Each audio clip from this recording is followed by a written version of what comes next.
Hey, hey, hey, hey, hey, hey, hey, hey. C'est l'heure du calcul intégral et différentiel. Fait qu'ici, on remarque qu'on apprend plein de choses en mathématiques, puis là, ça semble être tout déconnecté, mais finalement, ça fait toute partie d'une grosse toile mathématique qui est toute interreliée avec lui ici. Lui ici qui regarde tout ça et qui manipule tout avec ses petites pattes. Puis qui vous fait danser. Oh, il apprend ça ici, apprend ça. Oh non, apprends ça. Maintenant, apprends ça ici. Ah, ça ne servira à rien dans ta vie. Pas grave, apprends ça ici pareil. OK. Ah, bon. On a eu bien du fun. Qu'est-ce qu'on a vu les dernières fois? On a vu comment calculer l'air sous le graphique d'une fonction, une courbe, entre deux points. Puis la méthode qu'on fait, c'est qu'on faisait des coupes. On coupe ça en rectangle. On additionne l'aire de chaque rectangle. Donc, si on fait ça, mettons, on fait 15 rectangles, ben là, ça va être une approximation. C'est pas exactement l'aire sur la courbe. Il y a un petit peu plus ici, un petit peu moins, un petit peu plus. Mais si on fait une infinité de coupes, on prend la limite lorsque n tend à l'infini des coupes. On fait n coupes, mais on en prend l'infini. Ben là, on se ramasse avec toute l'air au complet. OK? Fait que c'est ça que ça dit ici. Ça, on appelle ça, cette partie-là, on appelle ça une somme de Riemann. C'est le nom dans la littérature. C'est ça. Ça, c'est une approximation. Si on prend n coupes, on prend l'aire de n rectangles. Mais si on prend une infinité de rectangles, bon, ben ça devient l'aire nette. Puis ça, on y avait donné un symbole. Ça ne dit pas grand-chose. Ça dit oui, tu calcules l'aire, mais de quel point à quel point. Fait que l'intégrale ici de A à B, ça, c'est en fait comme ça qu'on va l'appeler, cette aire-là. Puis ça va avoir un lien avec l'intégrale indéfinie qu'on a vu avant. Puis c'est en fait ce lien-là qu'on veut observer dans ce cas-ci. Ben là, dans ce cours 3 points, je sais pas quoi. Good. Ça calcule, en fait, ça calcule l'air net, faut pas oublier. Donc, les parties qui sont en bas de l'axe des X, ils comptent pour du négatif, puis les parties en haut, ils comptent pour du positif. Bon, ben parfait. Wow, wow, wow, on est rendu dans l'espace. Là, je suis plus chou. On n'est pas en toute à bonne place. Wow, et, OK. Donc, l'intégrale définie, c'est ça l'intégrale définie, en fait. Exactement, cette patente-là. AB, l'intégrale de AB ici, bon, ben ça, c'est mon intégrale définie. C'est la définition de l'intégrale définie. OK? Donc, comment qu'on fait pour calculer ça maintenant avec ce qu'on a en ce moment? Bon, ben, si j'ai une fonction de même que je veux calculer, on peut faire soit comme le dernier.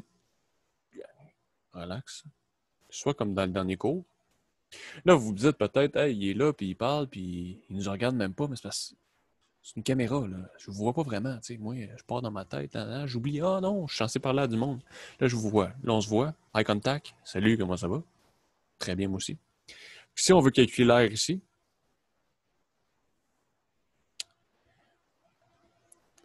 bon, ça, c'est l'air entre moins 2 et 1 de la fonction x à la 3. X à la 3, bon, mais en x égale 0, ça vaut 3. En x égale à moins 3, ça vaut 0. On fait une ligne comme ça ici. Ça, c'est x plus 3. Puis là, on veut savoir entre moins 1 et... Non, moins 2 et 1. Mais c'est pas à l'échelle, cette affaire-là. Clairement pas. Mais c'est pas grave. Bon, si je veux l'air ici, vu que c'est une droite, bon, ben, qu'est-ce que je fais? Je pogne jusque là, je fais un petit rectangle. Puis jusque là, je fais un petit triangle. OK. Bon, ben, l'air du...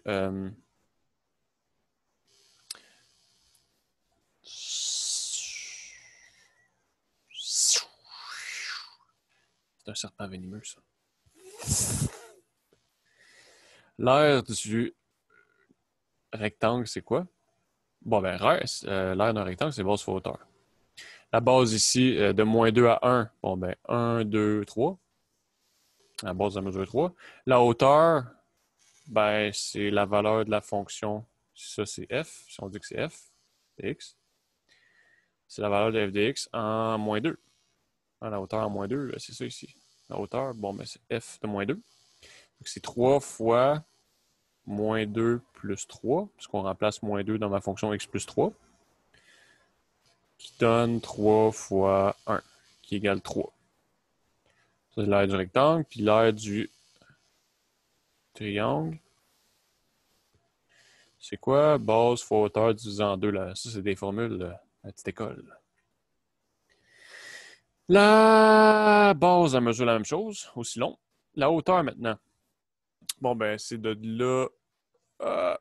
c'est de là, ici, qu'on vient de calculer, qui est 1, à là, ici. Là, ici, c'est f de 1. Fonction en 1, elle vaut combien? X égale 1. C'est 1 plus 3, qui égale 4. Parce que la fonction, c'est x plus 3. Donc, c'est de 4 à 1. Mais entre 4 et 1, il y a 3. Donc, la hauteur, c'est 3. Hein? D'ici à ici. 4 moins 1, ça fait 3. Fait que c'est 3 fois 3 sur 2 qui égale 9 sur 2. Donc, la réponse de l'aire, c'est l'aire du rectangle plus l'aire du triangle. Donc, ça va être 3 plus 9 sur 2. On met ça sur un dénominateur commun. C'est 2. 6 plus 9, 15 sur 2. Donc, ça, c'est l'aire ici. Donc, soit quand c'est des fonctions simples de même, ça se fait, mais quand c'est des fonctions qui sont, mettons, sinus, ben là, comment qu'on fait? Il va falloir utiliser des techniques plus poussées. On peut utiliser les CI comme on a vu dans le cours d'avant, mais ça vient long. Fait qu'on va voir les propriétés, puis le théorème fondamental qui va nous permettre de faire ça rapidement. OK, en propriété, si j'ai l'intégrale d'un point à un point, de A à A, c'est quoi? Ben, ça, c'est l'aire du point A au point A. Fait que c'est clairement 0. Parce que l'air en dessous d'un point, juste un point, il n'y a pas d'air. C'est juste une hauteur, mais tu n'as pas d'air. Il n'y a pas de largeur. C'est base fois hauteur, la largeur de quelque chose. Il n'y a pas d'air. Ici, propriété, si on a l'air, l'intégrale de A à B, ben on peut switcher en fait les bornes. Dire que c'est l'intégrale de B à A. Il faut mettre un signe négatif. Fait qu'on peut switcher nos bornes, mais il faut mettre un signe négatif.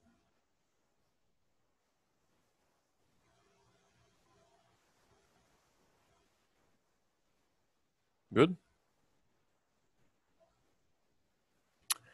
Ici, si j'ai une constante qui multiplie ma fonction, bon, ben, je peux, comme vous l'aurez sûrement deviné, sortir ma constante, faire mon intégrale avec juste ma fonction, puis multiplier ma réponse avec la constante à la fin. Ici, si j'ai la somme de deux fonctions, qu'est-ce que je peux faire avec ça? Eh bien oui, c'est-tu pas bien fait, pareil, ça, hein? L'araignée, toute la toile, tout connecté, wow, wow, wow. Fait que, c'est ça ici. On peut le séparer. Puis encore une fois, si c'est un moins, ben, ça aurait été un moins ici. Good? Autre propriété, si j'ai un point C qui est entre A et B, qu'est-ce que je peux faire? Je peux en fait séparer mon intégrale de A à C, puis de C à B. Ça, c'est pour tout point entre A et B. Donc ça te dit en fait que ma fonction est là. Je la trace tout le temps en haut, mais elle peut aller en bas aussi. Là. A, B, si je veux savoir l'aire ici, ben, c'est la même chose que l'aire jusqu'à C, de A à C, plus l'aire de C à B. C'est la même chose. C'est ça que ça dit. C'est clair. Good? Là, on arrive au gros morceau. Le théorème fondamental du calcul 2. Le deuxième théorème. Pourquoi le deuxième? Le premier, on va le voir, mais vu que c'est le premier, on le voit après le deuxième. Et le deuxième, on le voit en premier. Autre question comme ça? Parfait. Fait qu'il nous dit que si l'intégrale indéfinie d'une fonction, c'est une primitive plus c. C'est tout le temps cette forme-là, l'intégrale indéfinie. Donc, en fait, ça me dit que l'air entre a et b de ma fonction, ça va être de quoi? Ça va être ce qu'on note f de x évalué en AB. En fait, ça va être la valeur de la primitive moins ça ici. Donc ça, c'est vraiment le théorème fondamental du calcul. Ce que ça nous dit, en fait, c'est que finalement, ça ici, qu'est-ce que ça donne? Ça ici, ça donne l'air jusqu'à B, de 0 à B, ça me donne mon air, sous mon, mettons ici. Puis ça représente l'air, finalement, jusqu'à A. Donc, ça représente l'air ici. Fait qu'on prend toute l'air de 0 à B, puis on y enlève l'air de 0 à A, puis il reste l'air entre A et B. Fait que finalement, quand on pensait juste intégrer une fonction avec l'intégrale indéfinie, on trouvait l'inverse de la dérivée, si on veut. Mais en fait, l'inverse de la dérivée, ça donne en fait l'air sous le graphique de la courbe de 0 à ce point-là. Puis en faisant la soustraction comme ça ici, on peut trouver entre n'importe quel deux points du graphique. Good. Puis là, on se demande peut-être, OK, on a juste utilisé le F ici, mais on n'a pas utilisé le plus C. Parce que quand on intègre, on trouve tout le temps plus C, parce que c'est tout le temps une famille de courbes. On dit, OK, c'est quoi toutes les fonctions que si je dérive, j'obtiens la petite fonction que j'avais dans mon intégrale? Ben, il y en a une infinité. Si on ajoute des constantes, ça ne dérange pas.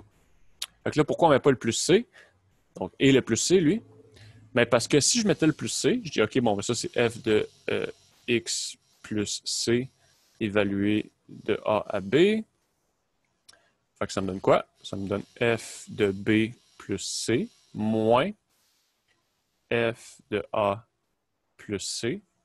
Par définition, cette notation-là qu'on vient d'avoir tantôt. Bon, ben ça, c'est f de B plus C moins f de A. Le moins se distribue. Moins C. Puis là, les C, bon, ben plus C moins C, ça s'annule. Fait que finalement, on se ramasse juste avec FB moins FA. Donc, qu'on mette une constante, elle va tout le temps s'annuler. Elle va être là dans la borne en haut qu'on évalue, puis dans la borne en bas, puis on va l'enlever. Fait que le plus C, il ne sert à rien dans l'intégrale définie, quand on a des bornes. Quand on n'a pas de borne, il faut tout le temps mettre le plus C. Mais quand on a des bornes, on s'en fout.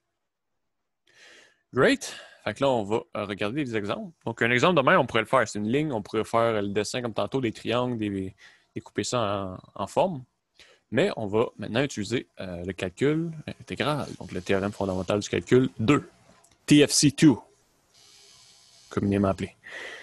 Ça ici, bon, ben l'intégrale ici, je le fais tout de suite d'un coup parce qu'on a pratiqué pas mal, mais en théorie, on peut splitter ça. Puis là, on fait ça comme une intégrale indéfinie.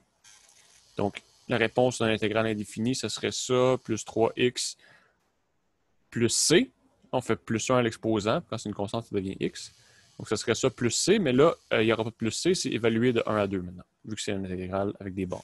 Bon, mais ça, on peut simplifier, c'est x2 plus 3x, évalué de 1 à 2. Comment on fait pour évaluer ça? On remplace 2 dans mon expression, fait que c'est 2 au carré plus 3 fois 2. Puis, on y enlève la même expression en remplaçant les x par 1. Ouais, 1 au carré plus 3 fois 1. Donc, ça donne 4 plus 6 moins 1 plus 3, 4. Donc, c'est égal à 6. Donc, ça représente quoi? Ça représente l'air net. Donc, les parties positives, négatives, ça tient en compte. L'air net de la fonction 2x plus 3 entre 1 et 2. Sin de x de 0 à pi sur 2 dx. OK. Bon, mais si on fait l'intégrale là dans la table d'intégration, c'est quoi? Si ce que j'ai fait ici, on n'est pas à l'aise, il faut, la vitesse, comment je l'ai faite, il faut revoir les vidéos sur les intégrales indéfinies. Là. Oui, il fait d'exercice. OK. Sin de x, bon ben, quand on intègre ça dans la table, c'est moins cos de x. Il faut l'évaluer maintenant. Il n'y a pas de plus c parce que c'est intégrale définie maintenant. Il y a des bornes. Bon, on peut l'évaluer de même, mais moi, je préfère enlever les constantes des fois. Donc, le moins 1, on va le sortir. Puis, on va juste le multiplier à la fin. OK. Si je remplace ça, ça fait cos de pi sur 2 moins cos de 0. Maintenant, cos de 0, c'est égal à 1, puis cos de pi sur 2, c'est 0. On peut regarder dans le cercle trigonométrique. On regarde cercle trigonométrique. On regarde en pi sur 2, c'est ici. C'est un angle de pi sur 2. Le premier point, ça c'est en 0, 1. Le premier point, c'est cos de pi sur 2. Puis quand l'angle vaut 0, on est ici. On est en 1, 0. Mais le premier point, c'est cos de 0. Le premier point, c'est cos de l'angle. Le deuxième point, c'est sin. Ou sinon, on peut utiliser notre calculatrice, soit en faisant cos de... Ça dépend, il faut la mettre soit en radian ou en degrés. Si on la laisse en radian avec des pi sur 2, il faut la mettre en radian, on fait cos de pi sur 2 moins cos de 0. Si notre calculatrice est en degrés, on ne sait pas comme... On ne l'a pas changé, mais là, il va falloir faire cos de 90 degrés moins cos de 0 degrés. Donc, il faut s'assurer que sa calculatrice est en radian pour pouvoir faire ça dans la calculatrice. Mais on n'a jamais besoin de la calculatrice avec tous les outils qu'on a. On peut juste se fier au cercle trigonométrique. Ce cours-là est monté pour qu'on n'ait pas besoin de calculatrice. OK. Ça ici. Bon, ben, on a vu, on peut le faire directement comme ça, ou on peut utiliser la propriété qu'on a vue, qu'on peut switcher les bornes pour les mettre dans le bon ordre. Donc, le plus petit et le plus grand comme ça ici. X à 3, il manque un dx. Dx. On se demande c'était quoi ça? C'était un grognement de lion qui fait dur un peu. Là. Il n'a pas mangé, ça fait 6 jours. Il n'est plus trop intimidant. OK, x à la 3, c'est x à la 4 sur 4. Tout serait évalué en fait. De 0 à 2.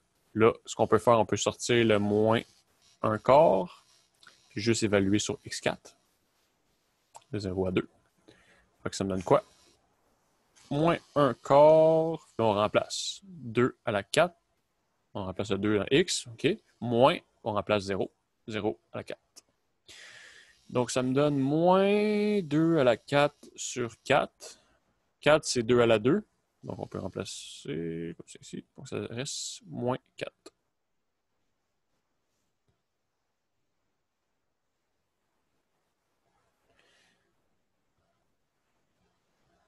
Ça, c'est 2 fois 2 fois 2 fois 2. 2 fois 2 fois 2 fois... Ouais, c'est ça. 16 sur 4. Moins 16 sur 4. Ça fait moins 4. Good. Ça représente quoi? L'air net sous le graphique de x à la 3. Sauf que là, ça dépend dans le sens qu'on le parcourt. Tu sais, ça serait, oui, le graphique de x à la 3, c'est quelque chose... Ça fait dur, ça. Quelque chose qui devrait ressembler à ça ici. Donc, si je prends de 0 à 2, mettons, ça devrait être positif, ce qu'on trouve, si je prends de 0 à 2. Mais si je le fais dans le sens inverse, donc là, c'est de 2 à 0, en fait, ça change le signe, ça. Ça devient négatif. Fait que c'est ça, mais vu que c'est parcouru à l'envers, c'est négatif. Fait que c'est pour ça que le sens qu'on le parcourt aussi, si on le fait dans le sens inverse, ben là, on joue avec le temps, là. On commence à entrer dans... On commence à faire les fous. Mais c'est pour ça qu'on a une réponse négative. Même si ça devrait en théorie être positif. Parce que c'est dans le sens inverse. OK. Ça ici. Bon, mais ça, on sait comment intégrer. Il manque un dx encore, c'est pas fort, là. Ça, on sait très bien comment faire ça. On dit, ah oui, j'ai fait au moins 150 exemples de ça ici. C'est x à la moins 4 dx. Donc, je fais plus 1 à l'exposant. Je divise par un nouvel exposant.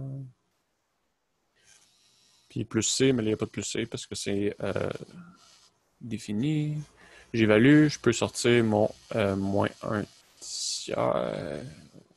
1 sur x à la 3.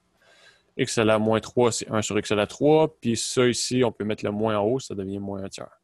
Si on évalue de moins 1 à 1, Donc, si je fais ça, j'obtiens quoi?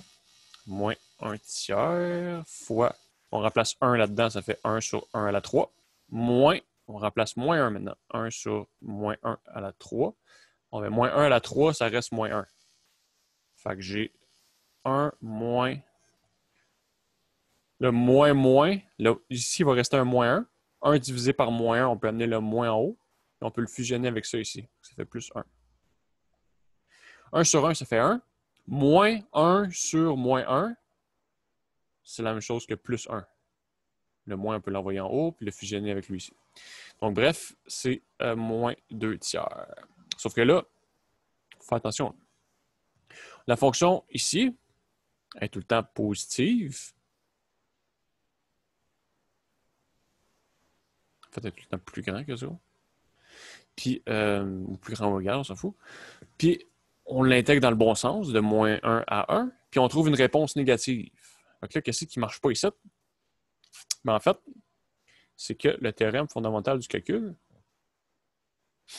fonctionne juste pour les fonctions qui sont continues presque partout, puis qui sont bornées, en fait. Puis ici, la fonction 1 sur x4, elle ressemble à ça, mais en 0, qui est dans mon intervalle. Donc là, on regarde l'air entre moins 1 et 1. Bon, ben là, il y a un bug, là, parce qu'en 0, 1 sur 0 à la 4, si on fait une limite, on peut faire la limite lorsque x tend vers l'infini, mais on ne peut pas évaluer directement en 0. On peut calculer la limite. Mais en 0, directement, c'est indéfini. Fait que ça, c'est faux. Car 0 n'est pas élément du domaine. Ça veut dire que x4, 1 sur x4, c'est pas défini en 0. Puis 0 est dans mon intervalle que je cherche à intégrer. Donc là, ça cause problème. Fait qu'on ne peut pas intégrer de même directement quand il y a un problème, un point qui n'est pas dans le domaine, qui est dans mon intervalle. Si j'aurais regardé l'intégrale de 1 à 2, 1 sur x4, c'est correct, ça, il n'y a pas de stress, ça va donner la bonne réponse parce que 0, il n'est pas dans moins 1 à 2. Mais vu qu'on avait moins 1 à 1, là, 0 est dedans, là, ça cause problème. Ça ici, ça veut dire que 1 sur x4 n'est pas défini en 0. Donc, il n'est pas dans le domaine. X n'est pas dans le domaine. Fait que, dans le fond, quand on a des problèmes de domaine de même, ou qu'on a des bornes, en fait, qui sont moins l'infini, mettons qu'on veut l'avoir moins l'infini à plus l'infini de quelque chose, ça, ces problèmes-là, on va traiter ça plus tard dans les intégrales impropres. Donc, pour l'instant, je ne vais juste pas mettre des problèmes comme ça, mais il faut garder en tête qu'en général, on ne peut pas intégrer n'importe quelle fonction. Il faut que la fonction soit bornée sur ce qu'on intègre, puis qu'elle a un nombre fini de discontinuités. Puis là, après ça, si on a des discontinuités de même, il faut faire l'intégrale impropre. Mais ça, on va faire ça plus tard. Fait que, bref, on ne peut pas intégrer n'importe quoi, mais nous, ce qu'on va voir pour l'instant, ça va être intégrable, ça va bien aller. On n'aura pas ces problèmes-là pour l'instant à gérer. On va voir ça un peu plus tard dans le cours. Good. J'avais le goût de dessiner un gros bateau qui... le Titanic. Oh non. Oh non, c'est triste. OK. Bon, ben ça m'a fait un cours.